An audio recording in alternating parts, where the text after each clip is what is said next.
할렐루야. 너희가 내게 부르짖으며 내게 와서 기도하면 내가 너희들의 기도를 들을 것이요. 너희가 온 마음으로 나를 구하면 나를 찾을 것이요. 나를 만나리라. 복음의 신조 제1장. 영생은 나의 것입니다. 예수님은 영생을 주려고 오셨다. 요한복음 3장 15절로 16절. 이는 그를 믿는 자마다 영생을 얻게 하려 하심이니라.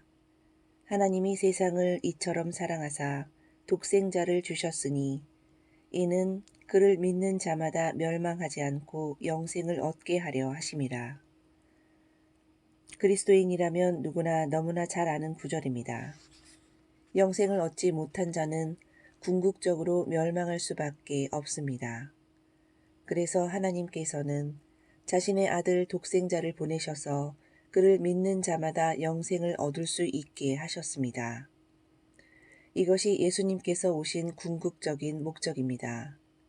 다시 말씀드리지만 예수님께서는 우리에게 영생을 주셔서 우리로 하여금 정복하고 다스리는 삶을 살게 하시려고 이 땅에 오신 것입니다. 요한복음 3장 36절.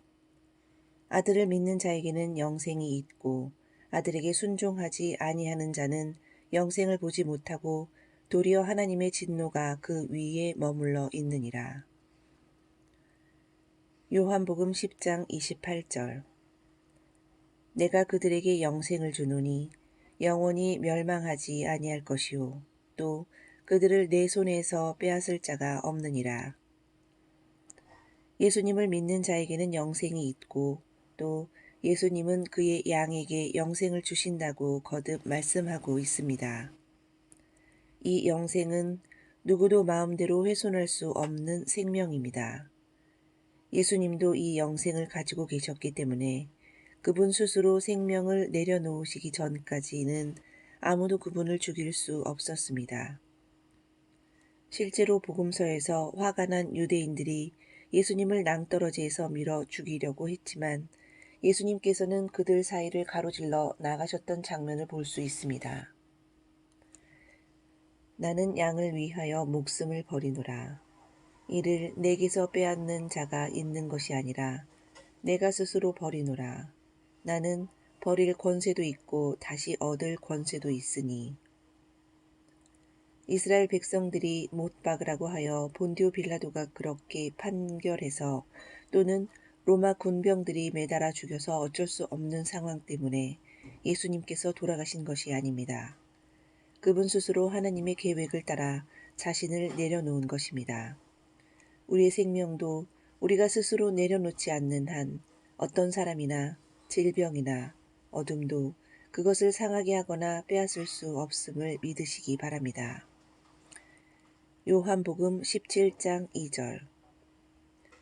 아버지께서 아들에게 주신 모든 사람에게 영생을 주게 하시려고 만민을 다스리는 권세를 아들에게 주셨음이로소이다. 예수님께서 잡혀가시기 전에 마지막으로 드렸던 기도입니다.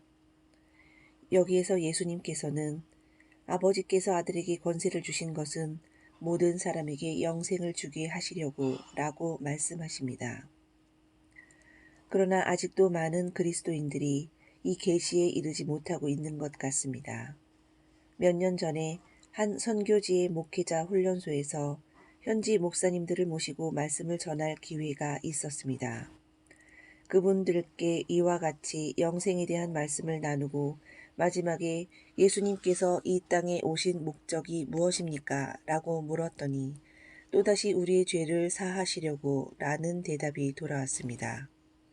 정답을 방금 전에 나누고 질문을 했음에도 불구하고 그런 대답이 나왔다는 것은 그만큼 오랜 시간 동안 사상이 되다시피 그렇게 배워 오셨기 때문일 것입니다. 그래서 우리는 항상 새로운 계시를 향해 열린 심령을 유지하고 그것이 성경에 비추어 진리라고 판명되면 그 진리로 마음을 새롭게 하는 작업을 해야 합니다. 오래된 고정관념이 단번에 뒤집어지지 않습니다. 잘못된 옛 생각을 무너뜨리고 변화시키기 위해서는 하나님의 말씀으로 포격을 가해야 합니다. 그 포격이란 하나님의 말씀을 계속 고백하고 선포하는 것입니다.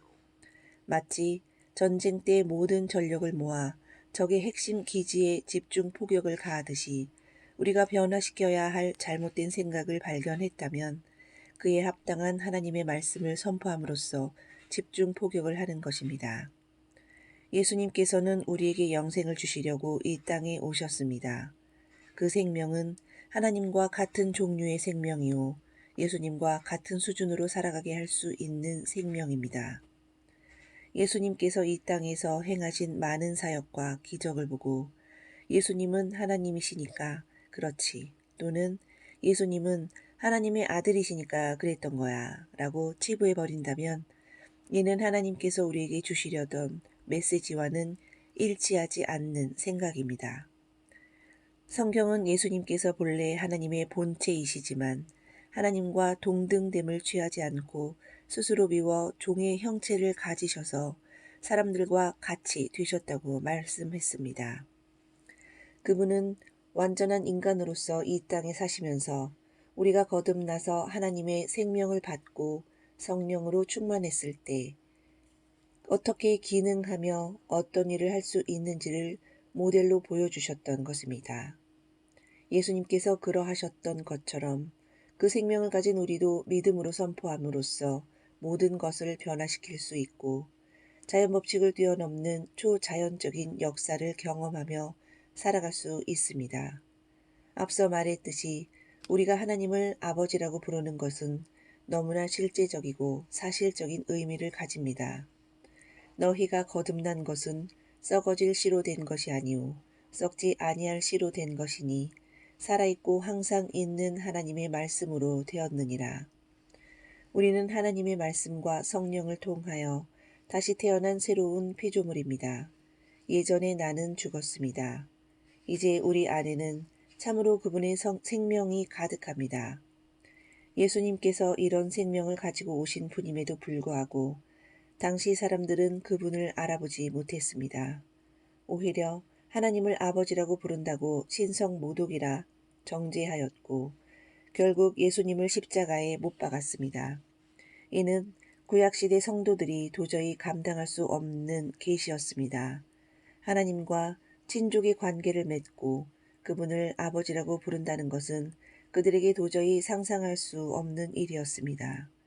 그러나 새 언약에 속한 우리는 하나님을 아버지라 부를 수 있을 뿐 아니라 실제적으로 그분의 자녀된 생명으로 살아갈 수 있게 되었습니다. 영생은 나의 것입니다. 이 진리를 당신의 것으로 취하십시오. 하나님께서 법적으로 이미 이루신 일을 당신의 삶의 실제로서 불러내십시오. 하나님께서는 당신이 하나님과 같은 조의 생명 안에 풍성히 거함으로써 그분이 예비하신 최고의 삶, 정복하고 다스리며 왕국을 확장하는 삶을 살기를 누구보다 바라고 계십니다. 고백. 나는 영생을 가진 자입니다. 이 영생은 하나님 안에 있는 생명이며 나로 하여금 하나님과 같이 기능하게 합니다. 예수님께서는 이 영생을 주시려고 이 땅에 오셨고 내가 예수님을 영접할 때 이 생명이 내 안에 주어졌습니다. 이 영생을 가진 사람은 멸망할 수 없습니다. 이 영생은 세상을 이길 수밖에 없는 그리스도인의 본질입니다. 이 조의 생명은 내 영에 가득합니다. 이 조의 생명은 내 혼에 가득합니다. 이 조의 생명은 내 육체에 가득합니다. 이 조의 생명은 생명을 주는 영입니다. 그러므로 어떤 질병이나 연약함도 내 몸에 머무를 수 없습니다. 내 마음에 들지 않는 환경을 만나면 나는 믿음으로 선언함으로써 상황을 변화시킵니다. 하나님께서 빛이 있으라 라고 말씀하시고 믿으실 때 빛이 창조되었던 것 같이 내가 조의 생명 안에서 믿음으로 선언하면 상황은 변화될 수밖에 없습니다. 할렐루야.